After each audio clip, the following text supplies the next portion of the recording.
Les amis, je suis tombé sur un mot ici qui me paraît vraiment, je suis en train de prendre des renseignements sur des cours que je veux commencer. Et je suis tombé sur un mot dans ce dossier-là que j'ai téléchargé qui est vraiment important. Ce seul mot, je ne l'ai jamais vu. Et comment j'apprends l'anglais, mes amis, c'est que je fais beaucoup de lectures en anglais et à voix haute.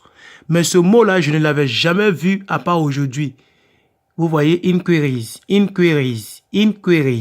Alors, donc, je suis parti dans Google Traduction, Translate, ok? Je suis parti sur Google, j'ai tapé Translate et directement, on m'a mis sur cette page et j'ai tapé le mot inquiries. Inquiries, le seul mot qui veut dire demande de renseignement. Demande de renseignement. Demande de renseignement. C'est important, pourquoi? Parce que lorsque tu, par exemple, tu es dans un pays anglophone, tu peux l'utiliser. Yeah, tu peux dire simplement, please, can you help me for the inquiries? Je vais taper pour voir ensemble ce que ça donne. Please, can you help me for inquiries, vous voyez? Et là, regardez ce que ça va nous donner. On nous met, s'il te plaît, pouvez-vous m'aider pour les demandes de renseignement? Vous voyez que c'est un mot, c'est-à-dire c'est une étape intermédiaire, un mot qui peut vraiment vous aider à vous en sortir. Et la personne qui vous entend sait que vous êtes une nouvelle personne, mais la personne saura que vous creusez. Parce que inquiries, vous voyez, inquiries. Donc, je suis tombé dessus comme ça ici. Vous voyez, comme je l'ai mis en bleu. Inquiries regarding compliance and or grievance. Ça aussi, c'est un autre mot que je n'avais jamais vu. Mais je ne vais pas trop nous fatiguer parce que je vais faire des petites vidéos pour juste nous aider. Donc, retenez ce mot-là, inquiries. C'est facile à retenir. Regardez. Écoutons ensemble. Please, can you help me for inquiries?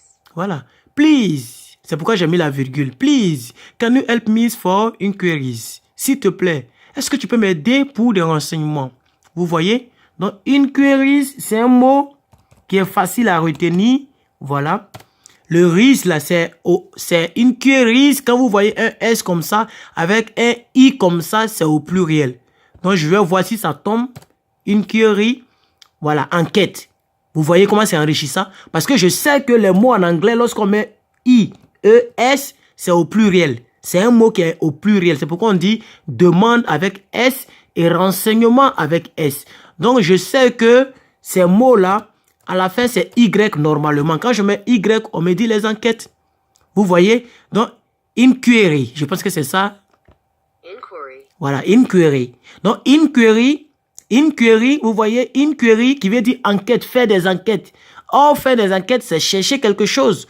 Donc, lorsque vous mettez ça au pluriel, inquiries, qui est le pluriel, ça veut dire demande des renseignements.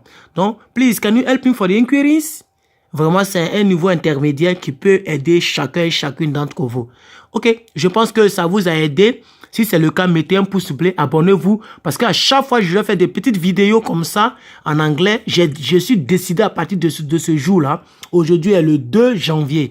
À partir du 2 janvier, vraiment, je vais tout faire pour jeter un mot, une expression par jour sur cette chaîne YouTube concernant l'anglais. Et je vais faire plusieurs vidéos dans plusieurs domaines. Alors, nous avons commencé nos séries de vidéos. Alors, vraiment, je ne vais pas trop durer. C'est le seul mot que je voudrais qu'on puisse vraiment connaître ensemble. En tout cas, moi, je l'ai noté. Regardez ici. Voilà, je l'ai noté. Vous voyez? Inquiries, demande des renseignements. Please, can you help me for the inquiries? Ça, c'est moi-même, j'ai essayé de formuler pour voir ce que ça donnait. Vous voyez? Et ensemble, nous avons vu ce que ça donne. OK? Merci et abonnez-vous.